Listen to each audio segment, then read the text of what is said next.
but then there's a look at the book, and those are the bells. The bells aren't real. The book is. Oh, I love it. That's so great. So you think women are doing something wrong? In what way? I think that ultimately, what women are struggling with, especially alpha, what I'm calling the alpha women, and you can replace that with a type A, it doesn't have to be the word alpha, but that they struggle getting in touch with their feminine side. That ultimately, this is a book about helping women like myself. This is very much a memoir, part advice book, talking about my experience and my own mother growing up, who was very much an alpha and never could shift out of that mode. And it caused a lot of problems. There was a lot of contention there. And one of the problems, you say, is when men and women enter a relationship. In the beginning, generally the man is the alpha and the woman is the beta. So that's how almost all relationships start, right? You as a man make the phone call, you pick up, you pay the bill, you actually even ask the woman to marry you, right? Unless it's Sadie Hawkins dance. Right, unless it's Sadie Hawkins. So in that natural state, a woman is much more receptive to your energy. They're on the receiving end. And then I think what happens over time after you've been married a really long time, especially once kids come into the picture, is that women get into this mode of just sort of micromanaging everything. They're working, they're not working, but if they're not working, they're raising their kids, so they're working at that, and therefore they're micromanaging that. And that's all fine, but if they don't switch over into wife mode, kind of back where they were when you started, I think the relationship begins to deteriorate. So the beta becomes an alpha, and then the man becomes confused, and maybe she should be the beta? Yes, precisely. Okay. Give us some tips. Yes. So I'll put this down. I was going to use this as a prop, this was my prop to show that in order for batteries to work, you need the positive and the negative energy to go together. Okay. Right? Two positives, not good.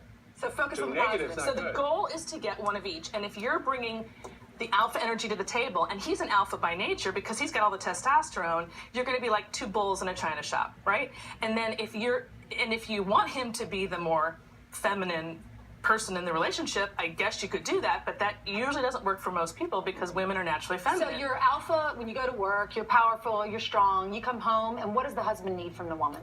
The husband needs from the woman softness instead of hardness, so happiness instead of anger, being more compliant and less dictatorial, basically not telling him what to do. I don't know how else to put it. Right. And you say emphasize the positive, not the negative, and don't do that.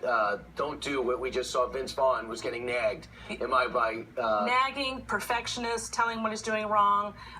My husband would call it, I can't believe I'm saying this on national TV, directing his traffic. And so the opening of the book talks about just not directing his traffic. I love this line you said. Men are simple, not dumb.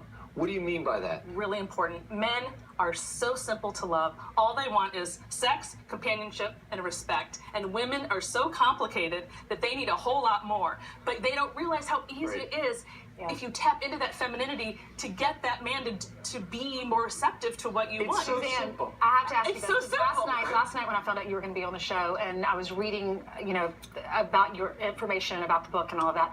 As a woman, are you getting some fallback? Because it's like, I don't expect to hear this message from a woman because we all think it's the man's problem.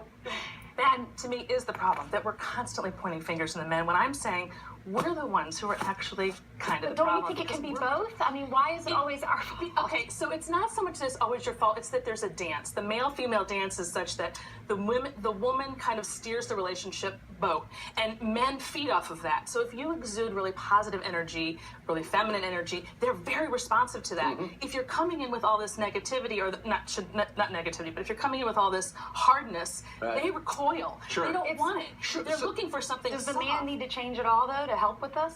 Absolutely, and that's certainly been my story, and I talk about it in the book. My husband has changed, and it is something that will happen. It's just that naturally on his part, but it's just that you kind of have to go first and be good with that. So we can leave our socks out, and we expect the wife just to ignore it after a while. Maybe you should put them away and not cause a problem. Or she needs to understand that those socks are there not because you expect her to pick them up, because you just don't see the socks or you don't care about the socks. There you go. Wait, Don't do you have wear to see socks? the socks. No. You have to see the socks. This is a reasonable woman. All right.